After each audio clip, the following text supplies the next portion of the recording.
inside my own world of make-believe. Kids screaming in the cradles, profanities. I see the world through ice covered in ink and bleach. Cross out the ones who heard my cries and watched me weep. I love everything. Fire spreading all around my room. My world's so bright, it's hard to breathe, but that's alright. Hush.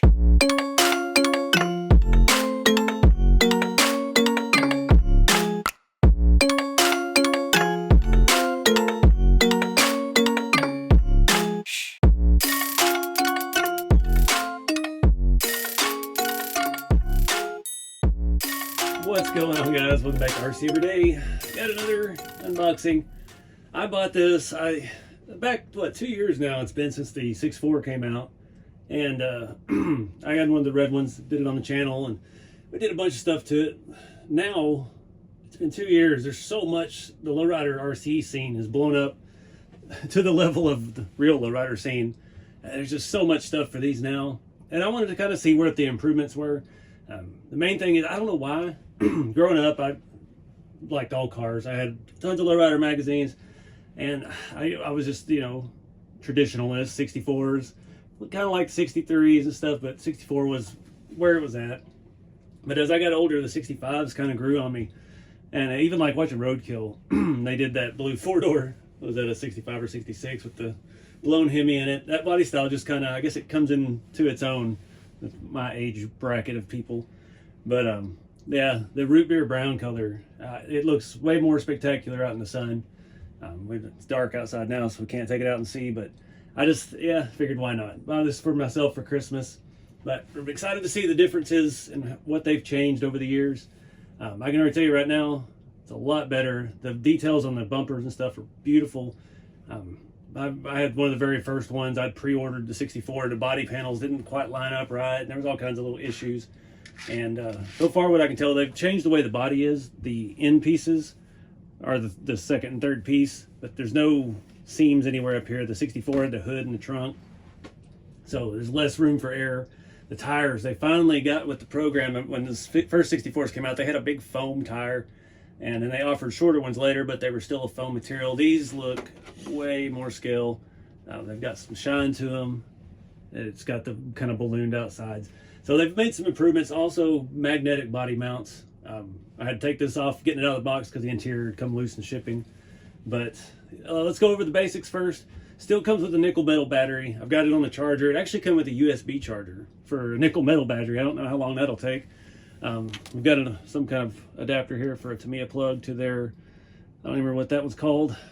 Reason I'm charging a nickel metal battery, one for weight in the back to hop. Two, I don't have any adapters for this anymore. Going to events and stuff, I always give out adapters when somebody needs one, and I've run out of a lot of the other things, other types. We got our plates, our weight plates. I don't know why I got this. I mean, these, I don't get into it at the level that the lowrider community does, with the paint jobs and everything. I just thought it was a gorgeous body, and I wanted to see it firsthand, so I picked one up. I did cancel my pre-order on the bed dancer. That was supposed to be out about this time. Apparently that's postponed a little bit. I don't know when or anything. That's just the buzz that I've been hearing. So we'll revisit that. There's a lot to develop with that, so I understand it taking a long time doing moving, all those moving parts with the bed and all of that stuff. So I went ahead and cashed that out and picked this up. So it comes with a charger or some kind of adapter, USB thing for your radio to program it. Got a hefty instruction book, stickers for the interior, which I have not put on. Not sure what I want to do with the interior. I hate half flex and interiors, but yeah, it is what it is with that. And then we've got our normal, I don't even remember, 6-channel radio with all the hop-in features that we've had before. And your instant up and downs. Really nice setup. It was very intuitive when I've had it before. So let me show you the chassis a little closer. We'll look at some more of the improvements made and go from there. You can see that color a little better. It just kind of looks orangey in here, kind of yellowy brown, but man, it looks good in the box or outside in the sun. So these are very solid magnets, which I guess they have to be to handle the hopping. The front kind of pops off. I'm sure there's an easier way to do this. Oh, we'll just do that. Nice. So we still got our same 320 sized motor, angled center transmission. Looks like the same rear servos. Front one, Reef's Redcat version 2. I don't know much about it other than it's set up for hopping. Our steering servo is a micro servo. It's a Hexfly Coreless Max. That looks like the same one that's in the little crawler truck and the little mini monster truck that we did. Everything looks the same up front, suspension and all. Rear looks basically the same. It's got the small shocks. Suspension on them actually feels pretty good. The front's a little bit softer. Battery in the back. It does have weighting in the back already. Not waiting like he's waiting on something, but weight in the back. See how easily it wants to pop the front up. Hexfly ESC. Pretty sure this is LiPo capable. Yeah, 2 to 3 is LiPo, 5 to 9 cell nickel, 7.4 BEC. So it's got the little pins you move around, so we can switch that to LiPo as soon as I find one that works. That receiver, nothing earth-shattering new in there. Over underneath, there's a push washer fell out. Looks like that's for an antenna or something off the body. That's not good. Chrome exhaust. That's about it. It's pretty basic. Nice looking floor pan. We got like an air tank or something over there. I like these tires a lot. It's so much nicer than the original ones they used to come with. So, yeah, not much else to see. It's in a similar setup. On my other one, before they made all the stuff, before Jeffrey's had his line of arms and things for the front, I cut mine all up, trying to get it to actually lay frame. And yeah, it was a big disaster. One thing I did want to see real quick, this body is so pretty. I want to see it on some like pro touring kind of wheels. That's where my mind went. If I had one of these in real life, I probably wouldn't do a lowrider. I'd probably have something like that, street look. So we find some wheels, mock it up. That looks pretty badass. These wheels I'm actually working on right now. These are going to be one of my products through rceveryday.com. No way these will fit on this stock chassis, so don't even think about that. But for my custom chassis I offer, these are going to be geared towards that. And man, that just looks mean, those big tires on the back. The rears are 2.2s, the fronts are 1.9s. So anyway, I got to take a picture of that, and we'll keep moving forward, get this battery charged. The remote does take 4 AA batteries. I've got plenty of those laying around. Since my new radio is rechargeable, so I've been selling stuff left and right, getting rid of all this old crappy electronics I've had. And yeah, I've got lots of batteries. Right. So battery's charged enough. Let's get this thing going.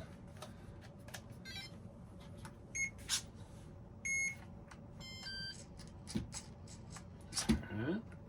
So we have just front, the same as the 64. It's the hopper version. Definitely got some weight in the back.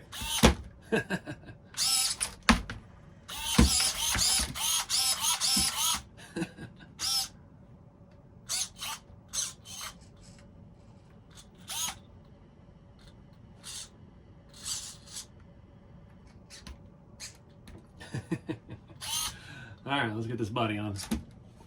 Curious to see how easy this goes on. Now that I kind of have a better idea how it works. Front sits, you gotta kind of get the bumper around the frame. That magnet pulled it in already. Make sure your sides are out. So they don't want to be out. There we go. I'm gonna crease the body doing it that way. All right, I think we're there yet. Back's not going in. Oh, you're gonna get fingerprints all over it. Got the bumper around. I think it's there. Oh Lord. All right. These tires out of the way.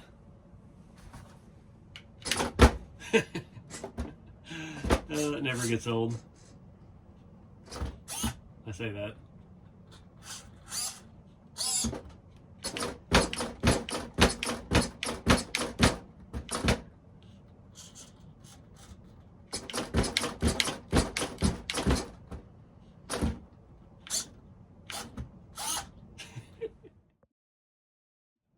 didn't even think about it. I guess I should actually try the steering and the throttle. Ooh, reverse is touchy.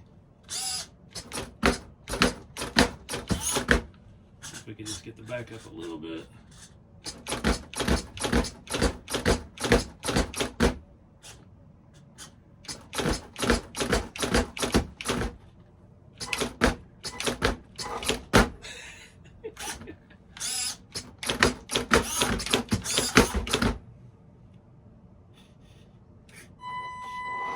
Very sensitive in reverse. You gotta move stick quite a bit before it starts going.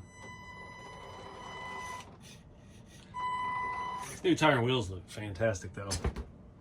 I dig it. No lights or nothing on this. That's all stuff you gotta add yourself. I'm sure that body's sitting down on the way. There's still a little bit of like Lexan burrs there we have to clean up.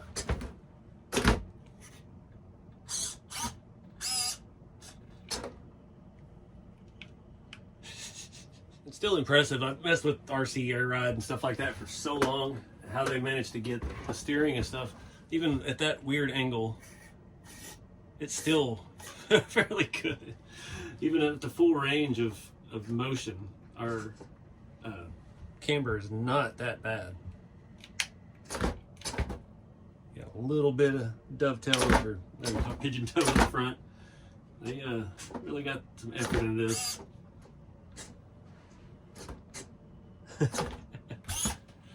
So I don't know what I'm going to do with it other than this for most of the nights when I sit out here and I'm bored. The body does look good on some different wheels and tires, but I don't know. I just, yeah, thought it was cool.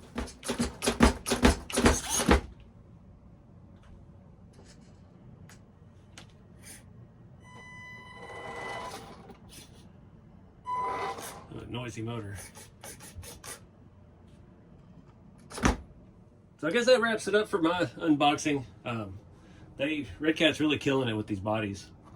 Just the finish and the detail and the chrome and the bumpers and stuff. I was actually talking to somebody in the comments earlier. I posted a little reel when I got this unboxed, and I think, where do they have left to go? They've got 64, 63, 65. 59 to 60s aren't really that popular. 58s are huge. I'm a big 58 fan. I've had 3 58 Chevys over the years. The last one I actually did finally get to put air ride on and drove it for a little bit before I blew it up. Still straight 6, but I'm a big 58 fan. And are they ready for that? Because that is a different level of chrome than what we're used to even on this and the 64. So is that where Redcat's headed next with the lowriders? 58 Impala sure would be nice. But that's my hopes and wishes. But these are $4.99, guys. I paid it free shipping and got here in a week. It's pretty good. Came FedEx from Redcat, undamaged, so I'm real happy with that. The box of stuff's all fancy, you know how they do it. These radios are fantastic for what they do. You have that optional setup if you want to add another servo and have full front, back, side to side, corner front thing. I'm not sure how easy that is to actually add. I don't know, but it's fun. It's not a race car. It's just for this, just for sitting around, having some fun in the shop. So just a little guilty pleasure of mine. I don't know what we're going to do with it other than kick the tripod, but appreciate you guys watching. Get out there and have some fun with the hobby, no matter what genre it is. You're in the crawling, bashing, or hopping, or whatever it is. And keep it scale. I'll see you in the next one.